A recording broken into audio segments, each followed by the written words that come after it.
DTCP plot కొంటే land appreciation అనేది ఒక లాభం, శ్రీగంధం చెట్ల మీద వచ్చే ఆదాయం మరో లాభం. డబుల్ బెనిఫిట్ ఆఫర్ తో సిర్లసీమ 2. ఒక మార్పుని తీసుకుని రావాలి అని వచ్చిన మీలాంటి వాళ్ళే ఆ పర్సంటేజ్ ఓటు రావటం లేదు అని వెనక్కు తగ్గితే రాజకీయాల్లో మార్పు ఎప్పుడు వస్తుంది, ఎవరు తీసుకుంటారు? ఖచ్చితంగా వస్తుంది. ఇప్పుడు ఈ 30 ఏళ్లలో కూడా నేను ఐఏఎస్ రాజీనామా చేసి 28 ఏళ్ళైంది.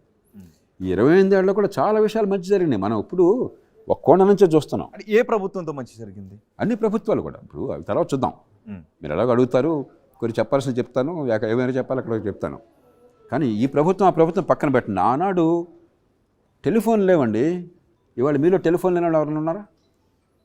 ఆనాడు లంచం లేకుండా పాస్పోర్ట్ వచ్చేది కాదండి.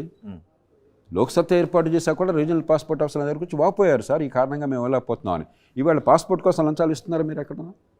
ఎన్నో రంగాల్లో పరిస్థితి బాగుపడింది. మనం కొన్ని మాత్రం చూస్తున్నాం. టెక్నాలజీ బాగుపడింది, ఆర్థిక వ్యవస్థ పెరిగింది. ఆనాడు నేషనల్ హైవేస్ అంటే ఏంటో తెలియదు మనకి.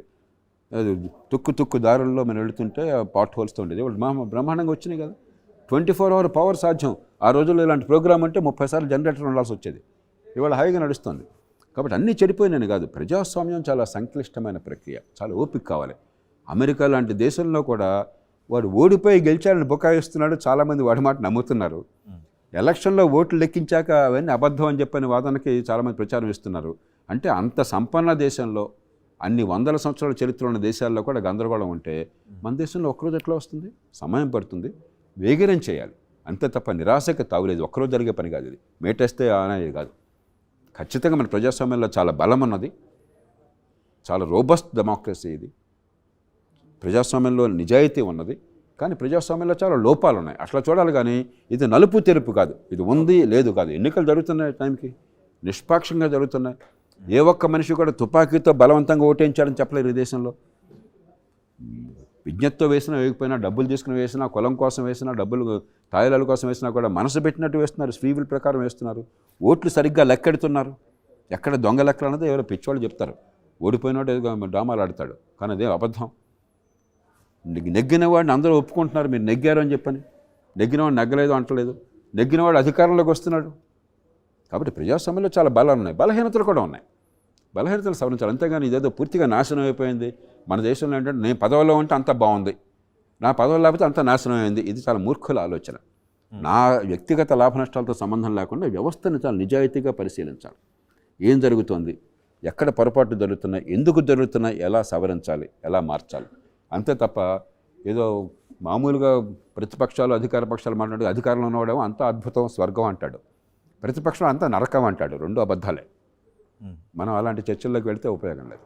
మనం సమస్యల భాగం అవుతున్నాం. మన బతుకులు సుందరం చేయటంలో ఉంది. మన సంపాదన అవసరాల కోసం నిర్మించినటువంటి వసతులను బలహీనలు ఎక్కడైతే ఉపయోగించుకోలేకపోతున్నారో వాళ్ళకి కొన్ని సంక్షేమ పథకాలను అమలు చేయడం ద్వారా ఈ ఉమ్మడి అవసరాలను ఏర్పాట్లు చేశారు. వాటిని ఉపయోగించుకునేలా చేయడాన్ని సంక్షేమ పథకాలు. బ్రహ్మాండంగా చెప్పారు. 2 విషయాలు. అసలు నీ పని నువ్వు చేయకుండా, నీకు పన్నులు ఎందుకు కడుతున్నానో, ఓటు ఎందుకు వేస్తున్నానో ఆ పనులు నువ్వు చేయకుండా వేరే పనులు చేసి పని చేశానంటే మోసం ఇంకోట్లేదు. మీరు ఇంట్లో వంట మనిషిని పెట్టుకున్నారు, వాడికి వంట రాదు, లేకపోతే వంట చేయాలంటే బద్ధకం వాడికి. కానీ వంటలో మాత్రం దినుసులు కొనటంలో డబ్బులు మింగేస్తున్నాడు. వంట పని చేయకుండా మిగతా అన్నీ చేసి పెడతానని నటిస్తున్నాడు వాడు. పెట్టుకున్నది వంట కోసం. నీ పని నువ్వు వాడవాలి, గుర్రం పని గుర్రం చేయాలి, గాడిద పని గాడిద చేయాలిగా ముందు. అసలు ఇంట్లో వంట చేయకపోతే పొయ్యిలో పిల్లలు అవ్వదు కదా, ఆకలి నిండదు కదా. ఇంకోటి ఎందుకు పెట్టుకున్నాను, డ్రైవర్గా పెట్టుకున్నాను. నాకు కావాల్సింది కారు బాగా ఎఫెక్టివ్గా సమర్థంగా సురక్షితంగా డ్రైవ్ చేయాలి. నాకు అది చేయనండి, కానీ పై కబుర్లని చెప్తానండి, నీతో వచ్చి బాతాకాని చేస్తానండి అంటే నాకు ఉపయోగం ఏంటి? కాబట్టి మొట్టమొదటిది నీ పని నువ్వు చేస్తున్నావు, అది ఎందుకు నేను పెట్టుకున్నాను. రెండోది, అసలు సంక్షేమం తాత్కాలికంగా అవసరం ఉన్న వాళ్ళకి సాయం చేయొద్దని ఎవరు అనరు. అందులో ప్రజాస్వామ్యంలో అది సాధ్యం కాదు. ఎందుకంటే ఇంత పేదరికం ఉన్న సమాజంలో అందరినీ కూడా కలుపుకుని మీకు వ్యవస్థలో భాగం ఉన్నది, నీకు భవిష్యత్తును నమ్మకాన్ని కలిగించాలి. తాత్కాలికం కొంత సాయం అవసరం, కానీ ఏ మేరకు అవసరం? అసలు చేయాల్సిన పని అంతా పక్కన పెట్టి అంత డబ్బు దీనికి తినేసి మిగతా ఖర్చు పెట్టడం కాదు.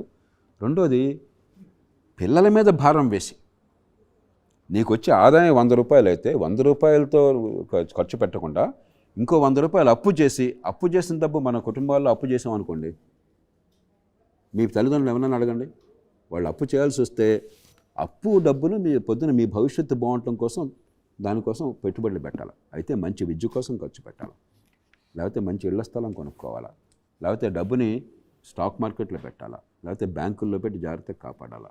ఏదో రకంగా రేపు పొద్దున మీ సంపాదన శక్తి పెరగాల, మీకు అసెట్స్ రావాలా. అలా కాకుండా తల్లిదండ్రులు 10,000 రూపాయలు నెలకు ఆదాయం వస్తే 50,000 రూపాయలు దుబారా ఖర్చు పెట్టేసి నెలకు 40,000 రూపాయలు అప్పంతా మీ మీ నెత్తి మీద మోపితే మీ కుటుంబాలు ఏమవుతాయి? వీళ్ళు ఆ పని చేస్తున్నారు. కాబట్టి సంక్షేమం అన్నది ఒకవేళ తాత్కాలిక అవసరాలు తీర్చడం కోసం అవసరమైనా కూడా మీకు వచ్చే పన్నుల ఆదాయం మొత్తంలో, రాష్ట్రంలో మీకు వచ్చే ఆదాయం కావచ్చు, ఢిల్లీ నుంచి మీకు వచ్చే పన్నుల్లో వాటా కావచ్చు, దాని లోపల జీతభత్యాలు, ఈ సంక్షేమం, మిగతావంతా ఖర్చు పెట్టండి. ఓకే. అప్పు చేసి పప్పు కూడా తింటే, అప్పు చేసిన డబ్బు రేపొద్దున ఆస్తులు పెంచకుండా పిల్లల భవిష్యత్తును కాపాడకుండా చేస్తే సంక్షేమం కాదు, గుదిబండ పిల్లల నెత్తిమీద పెడుతున్నారు. మరిన్ని వీడియోస్ కోసం ఛానల్ ని సబ్స్క్రైబ్ చేయండి, లేటెస్ట్ అప్డేట్స్ కోసం వాట్సాప్ ఛానల్ ని ఫాలో చేయండి అండ్ లింక్ డిస్క్రిప్షన్ లో ఉంది.